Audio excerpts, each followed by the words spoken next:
Bonjour peuple de Dieu, bonjour serviteurs de Dieu du Cameroun, d'Afrique et d'ailleurs.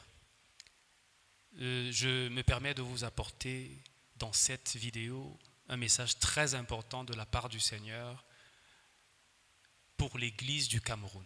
Il s'agit d'une parole que le Seigneur m'a donnée il y a bientôt 8 ans, en 2017, et qu'il ne m'a donné la permission d'exprimer ouvertement, publiquement, qu'il y a quelques mois. Donc en réalité, au moment où vous entendez cette vidéo, ou au moment où vous entendez cette parole, où vous regardez cette vidéo, je suis en retard de quelques mois. Mais par la grâce de Dieu, nous y voilà. Je vous invite à être attentif et à ouvrir votre cœur. C'est une parole importante que le Seigneur m'a donnée pour l'Église du Cameroun. En particulier, il y a bientôt 8 ans. Et bien sûr, cette Église peut également s'appliquer à l'Église du continent africain. Parce que nous vivons des réalités très similaires dans différents pays d'Afrique et dans l'Église représentée dans ces pays-là.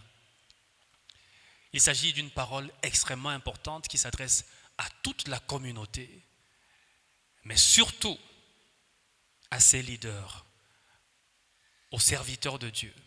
Et donc, recevez cette parole de ma part avec tout le respect que je vous dois. Je la porte avec toute la modestie. Parce que ce n'est pas seulement à vous qu'elle s'adresse également à moi, elle s'adresse à nous tous. Le Seigneur m'a dit, parce que la parole a 2 volets, elle est venue en 2 volets, le premier est celui-ci. Le Seigneur m'a dit, Yvan, je veux que tu dises à mes serviteurs de ta génération de laisser partir mon peuple, de libérer mon peuple. Selon la parole qui avait été adressée à Pharaon par Moïse. Il dit, Yvan, dis à mon peuple, dis à mes serviteurs, de laisser aller mon peuple, de libérer mon peuple, de laisser partir mon peuple. Parce qu'ils sont devenus, pour beaucoup d'entre eux, des pharaons qui se sont dressés devant le peuple et l'empêchent de venir à moi et de me connaître et de m'adorer et me servir. Le Seigneur m'a dit, le plus grand péché de notre génération, c'est que nous avons érigé des systèmes, des traditions, des coutumes, des pratiques et parfois aussi des doctrines qui empêchent au peuple de Dieu de connaître son Seigneur à l'exclusion de ses serviteurs. Le rôle des hommes de Dieu est extrêmement important, il est irremplaçable. Mais le Seigneur veut qu'à nouveau, dans son Église, que sa voix porte plus fort, résonne plus fort que toutes les voix de ses serviteurs que nous sommes, des leaders de son peuple que nous sommes. Et donc sa parole était brève. Il a simplement dit, tout ce que j'ajoute ce sont des commentaires. Et je vais nous donner une exhortation à partir d'Éphésiens chapitre 4 verset 20. Et je souhaite que vous m'écoutiez jusqu'à la fin. Parce qu'il y a le 2e volet de cette parole importante que le Seigneur m'a donnée, de cette parole prophétique qu'il adresse à l'Église du Cameroun. Dans Éphésiens chapitre 4, au verset 20, l'apôtre Paul dit, car ce n'est pas ainsi que vous avez appris Christ. Si du moins vous l'avez entendu et si vous avez été enseigné par lui. Je ne vais pas entrer dans les détails du contexte de cette déclaration, mais il y a quelque chose de très important qui ressort et qui va en droite ligne de la parole prophétique que je viens de partager avec vous. Je répète, la parole en elle-même est brève. Le Seigneur a dit, dis à mes serviteurs de laisser partir mon peuple, de leur ouvrir la voie, car beaucoup d'entre eux se sont constitués en des pharaons qui les empêche de me connaître et de me servir et de m'adorer. Il est tant enfant de Dieu et serviteur de Dieu, selon la parole et l'exhortation que l'apôtre Paul nous fait dans ce passage que je viens de citer, d'Éphésiens 4:20. Il est temps que la voix de Christ ait la prééminence dans l'Église. Paul dit, ce n'est pas comme ça que vous avez appris Christ. Donc, premièrement, le peuple de Dieu doit apprendre Christ. C'est la première interpellation. Est-ce que le peuple, au travers de nos ministères, chers et estimés, respectés serviteurs de Dieu, est-ce qu'au travers de nos ministères, le peuple apprend Christ? Et deuxièmement, il dit, ce n'est pas comme ça que vous avez appris Christ, si du moins vous l'avez entendu et si vous avez été enseigné par lui.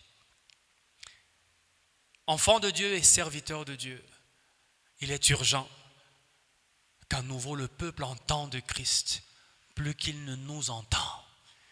Il faut que le peuple entende Christ plus fort qu'il n'entend ses serviteurs. Et donc le rôle de nous, ses serviteurs, le rôle qui est le nôtre, est de faciliter, est d'être les facilitateurs de ce processus, et de pousser sans cesse le peuple de Dieu dans une rencontre vivante avec son Seigneur, au travers de nos enseignements, au travers de l'exemple que nous leur montrons et au travers de tout ce que nous faisons dans le ministère. Nous devons pousser le peuple de Dieu à ce lieu, vers cet endroit où ils entendent Christ plus qu'ils ne nous entendent. Nous devons nous assurer, serviteurs de Dieu, de cette génération, que dans notre voix, la voix de Christ porte encore plus fort, qu'elle porte plus haut, qu'elle porte plus loin. Que la voix de Christ soit à nouveau la plus élevée dans sa maison, dans son peuple. Que le Seigneur nous fasse grâce afin que chacun de nos ministères commence à être porteur de la voix de Christ et non pas porteur de la voix d'un homme, porteur de la voix de systèmes humains, porteur de la voix de traditions que nous avons créées, que nous avons instaurées, porteur de la voix d'institutions qui défient parfois les desseins de Dieu. Que le Seigneur nous aide et qu'il nous fasse miséricorde. Le deuxième volet de cette parole importante que le Seigneur m'a donnée, la première, nous ne l'oublions pas, ne soyons plus les pharaons qui empêchent au peuple de vraiment connaître le Seigneur. Quand le peuple ne peut plus entendre et discerner la voix du Seigneur sans avoir entendu la nôtre, il y a un problème. Nous avons pris la place de Christ dans la vie du peuple. Il est urgent, serviteurs de Dieu et peuple de Dieu, que l'ordre divin soit rétabli, que la voix de Christ résonne plus que toute autre voix dans son Église. Et le deuxième volet, qui va être très bref, le Seigneur m'a dit, j'orchestrerai un exode massif dans mon Église, dans cette nation. Un exode massif, pendant lequel mon peuple, qui est amassé dans des enclos provisoires, parce qu'il m'a dit, ce sont des enclos provisoires. Beaucoup d'églises de notre temps sont des enclos provisoires que le Seigneur n'approuve pas. Et parfois, ce n'est pas que les concernés, que les leaders à la tête de ces mouvements sont faux. Ce n'est pas toujours parce que le leader est faux. Mais le Seigneur a dit, il y a des enclos que je n'approuve pas.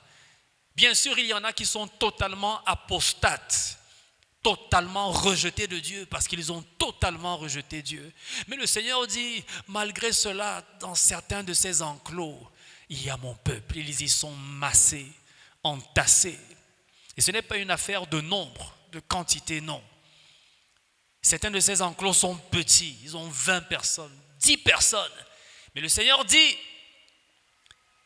le temps vient où je ferai entendre ma voix à mon peuple amasser dans ces enclos, petits ou grands, quelle que soit leur taille. Et je les redirigerai moi-même vers mes véritables bergers. Cet exode, il arrive. Il sera orchestré par l'Esprit de Dieu. Et l'exhortation qui vient derrière cette parole est celle-ci. Elle s'adresse à vous et à moi, serviteurs de Dieu. Allons-nous être les véritables bergers dont le Seigneur parle? Allons-nous nous lever et être dans cette génération corrompue, les bergers que le Seigneur attend dans cette nation? Les bergers desquels il fera une proclamation, comme celle qu'il a faite concernant le Seigneur Jésus quand il se faisait baptiser par Jean-Baptiste, où il a dit: voici mon fils bien-aimé, sur qui j'ai mis toute mon affection. Écoutez-le. Prenez garde, faites attention, prêtez attention à ces paroles. Allons-nous être ces bergers véritables, ces bergers authentiques que le Seigneur attend en cette génération? C'est le défi qui nous est lancé, c'est l'exhortation qui nous est donnée à vous et à moi. Et je prie, en clôturant ce message, que la grâce et la miséricorde du Seigneur prévalent dans nos vies, dans nos ministères, que le Seigneur nous fasse grâce, afin que nous puissions nous lever et marcher dans l'authenticité dans laquelle il nous appelle, dans laquelle il nous attend. Et je finis avec cette parole qu'il m'a donnée également il y a plusieurs années, il y a près de 10 ans. Le Seigneur m'a dit: Yvan, l'autorité de mon Église dans une nation, quelle qu'elle soit, ne sera jamais plus grande que l'intégrité de mes serviteurs dans cette nation.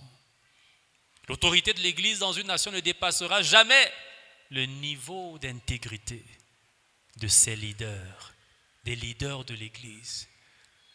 Alors, chers leaders, que le Seigneur nous aide à redorer le blason de l'Église dans notre nation, où elle est méprisée, où elle a perdu sa voix, parce qu'elle a perdu son intégrité.